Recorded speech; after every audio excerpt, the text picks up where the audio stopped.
Hello, everybody. I'm Dr. Chris. Dr. Elliott asked me to do a short video explaining my experience with EdTPA.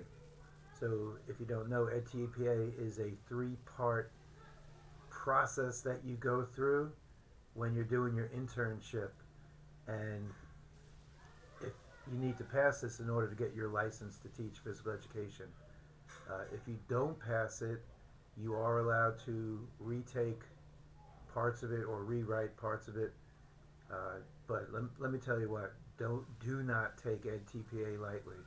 It is a very serious and difficult process to go through, uh, but there's ways that you can be prepared to meet the challenges of the EdTPA. So in 2018, I believe I had my first intern go through the pilot program from UNCW for to go through this process of completing the EdTPA. And in your module 5, I believe, you have a couple of examples of lesson plans, EdTPA lesson plans, and the one by Rebecca Hall, Rebecca A. Hall, is an example of what she submitted for EdTPA. So Rebecca was a really good student, really great intern. She was my best intern out of, I think I've had 19 now. And she actually ended up not passing one of the parts, which is okay for her because it was just a pilot program, so she was able to get licensed anyway. But following her, EdTPA came into existence full on.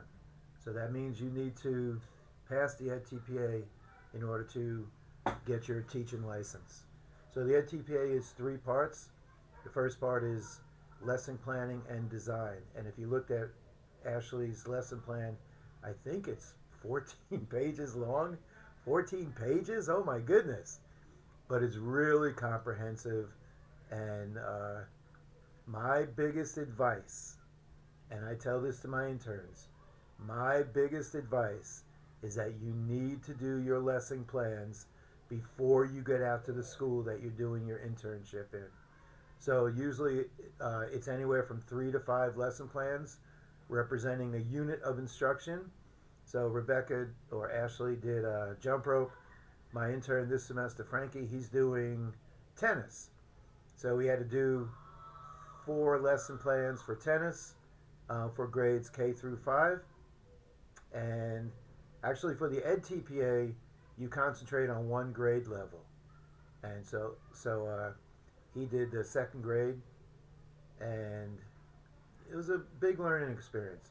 Part of the lesson planning is also the language that you use, the academic language, and it had some difficult stuff there. So you really need to look at the documents and the resources that UNCW has on their website for EdTPA help and support, and pay attention to those languages, to those language demands that they're asking for, because you have to prove that you're using these languages, these language words um, in your lesson planning.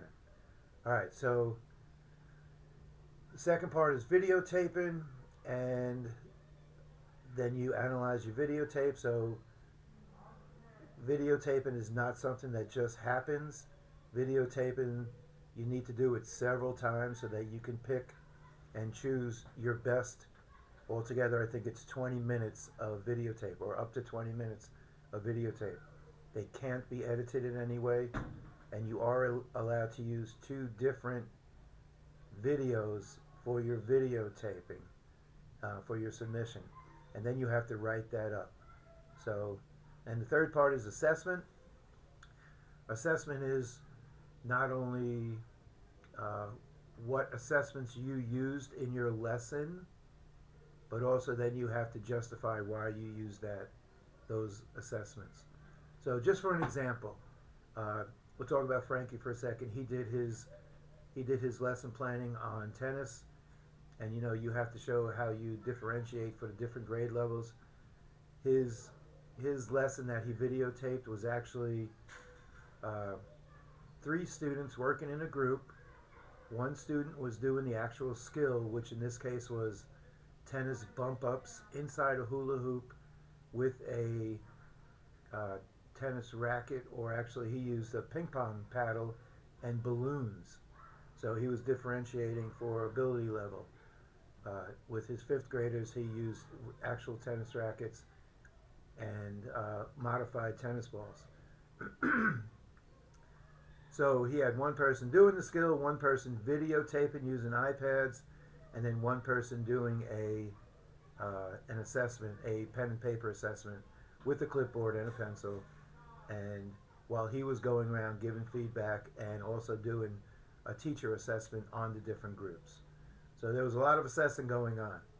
Uh, some of the things that caused problems for that lesson, so we had to videotape that over again, was that, you know, the kids weren't able to stay inside the hula hoops doing their little tasks, and the kids needed to be taught how to use the iPads again. And the kids, you know, I told Frankie, frankly, Frankie, the assessment, you can't just expect second grade kids to be able to do an assessment on another person. You have to teach them how to do the assessment. And so we had to, we had to do that lesson over, teaching them how to use the iPads, teaching them how to do an assessment, and then showing them exactly how this was supposed to work. So that was that. So we ended up taping that lesson 2 or 3 times. And, when you're videotaping a lesson, everything can go wrong. A fire drill could happen. Batteries can run out on the iPad that the kids were using.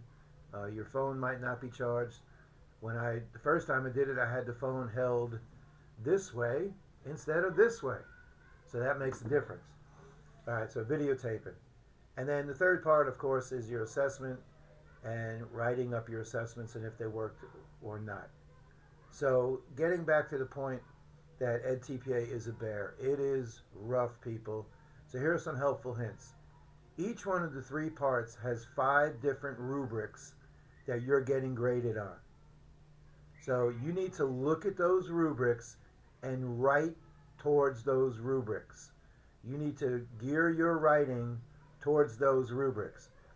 Because I know, I underwent the training to be an EdTPA scorer, and the scores are all about the rubrics. You need to definitely write towards the rubrics. And then before you even start, you need to go on the resource webpage for UNCW, for the EdTPA stuff, and read all those documents they have, especially the Making Good Choices document. That has all the rubrics in it, and it explains really what kind of lesson you should be preparing and why, and then how to videotape. Gives a lot of good helpful hints for that. And then the assessment part, the rubrics for those are on there also. And you just need to really, really, really gear your writing towards the rubrics. So EdTPA doesn't just happen. This is a work in progress. It is a several month, every day thing that you have to work on. It's not going to happen by itself. So I've directed Frankie towards the Writing Lab, which has helped him out, and he also uses Grammarly, which is a website for grammar, obviously. Unfortunately, the cooperating teacher, me, we're not allowed to look or edit in any way your papers. So, you're on your own when it comes to this. Now, UNCW does help you out, and Dr. Helskamp and your university supervisor, which in this case, mine is Allison Nye. Those guys have their seminars, and they will try to walk you through the process of doing your EdTPA, but the onus is on you. This is a tough assignment for you to complete. The good thing is, if you use all the resources, and if you read what they give you, and if you make good choices and read that Making Good Choices article or paper, follow along with the classes that Dr. Helskamp and Miss Nye are doing, and get help from Rebecca Clark and whoever else is there to help you, then it's just a process. It's like building a house. You have to prepare and then continue on with it so that from start to finish it's a continual process, and it's a work in progress. You can't just say, "Oh, I'm done with part 1," because you're not. You're done with part 1 when you're done with the whole thing. Don't leave it to the last minute. Like I said earlier, my biggest suggestion is to do those lesson plans, get a good template, do those lesson plans before you hit your intern site. So good luck with that. If I can help in any way, let me know. And good luck with you with this point in your career.